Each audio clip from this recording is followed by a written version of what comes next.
L'infini se contemple indéfiniment. Ça se passe là-haut, par Eric Simon. Il existe deux grandes familles d'étoiles à neutrons, les pulsars radio classiques, entre guillemets, et les magnétars. Les pulsars émettent des signaux radio périodiques correspondant à leur rotation, alors que les magnétars émettent des intenses bouffées de rayons X et de rayons gamma par éruption aléatoire. Les magnétars ont en outre un champ magnétique démesuré.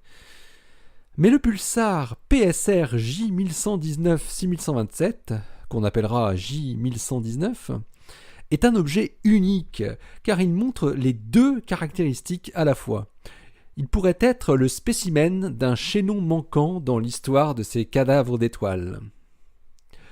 Walid Majid, du Jet Propulsion Laboratory de la NASA, le dit: on observe J1119 tantôt comme un pulsar classique, tantôt comme un magnétar. Cette étoile à neutrons a deux casquettes. Elle pourrait bien nous dire des choses sur les mécanismes sous-jacents qui régissent les pulsars en général.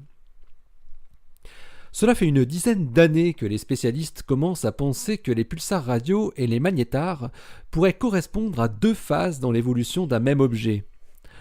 L'étude de Majid et ses collègues, qui a été présentée cette semaine lors de la 229e réunion de l'American Astronomical Society et acceptée pour publication dans The Astrophysical Journal Letters, va dans ce sens, en montrant que J1119 pourrait être justement dans la phase de transition entre les deux étapes, jusqu'alors jamais observées.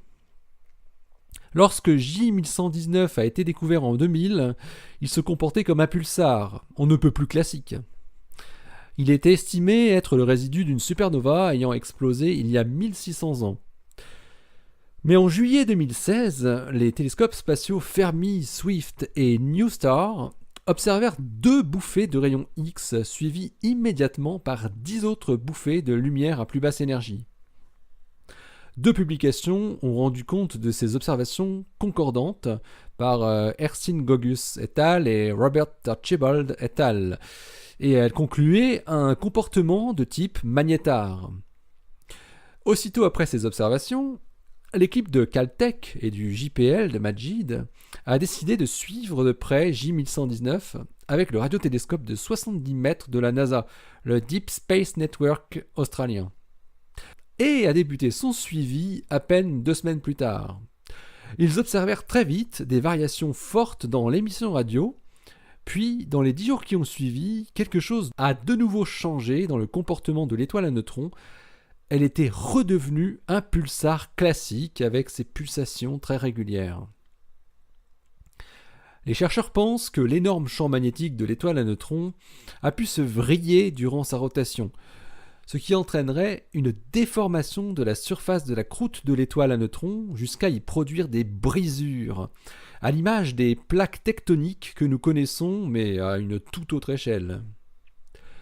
Une telle déformation de la croûte produit un changement abrupt dans la rotation de l'étoile, ce que les astrophysiciens appellent un glitch.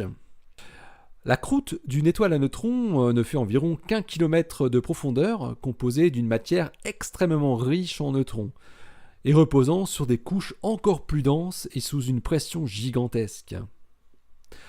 Et J1119 est connue pour être l'étoile à neutrons parmi celles qui possèdent le champ magnétique le plus énorme. Plus de 1000 milliards de fois plus fort que celui du Soleil. Oui, je sais, c'est très difficile à imaginer. Si on est bien en présence d'une phase de transition entre pulsar radio et magnétar, la question encore sans réponse est de savoir dans quel ordre les choses se passent. Un magnétar devient peu à peu un pulsar radio, ou bien l'inverse. Les deux options sont possibles et possèdent leurs défenseurs qui ont chacun des arguments convaincants. Il paraît en revanche certain qu'une seule direction doit exister. Comme Walid Majid et ses collaborateurs continuent à suivre J1119 en temps réel, ils viennent d'observer en décembre, il y a quelques semaines, une augmentation sensible d'émissions radio ayant une forme typique de ce qui est rencontré dans d'autres magnétars. J1119 commencerait à nouveau à montrer son second visage. Pour résoudre cette énigme, comme souvent, il va falloir trouver d'autres spécimens similaires à J1119. L'article de Walid Majid et ses collaborateurs s'intitule Post-Outburst Radio Observations of the High Magnetic Field Pulsar PSR J1119-6127. En français dans le texte. Et il a été accepté pour publication dans The Astrophysical Journal Letters. Allez, restez bien à l'écoute sur le www.ça-se-passe-là-haut.fr. Ça se passe là-haut, le blog, où l'univers des magnétars, bah ouais, se contemple indéfiniment. Et vous retrouvez cette émission toujours sur iTunes, sur Stitcher et sur PodCloud. Et puis sur le blog, n'est-ce pas ?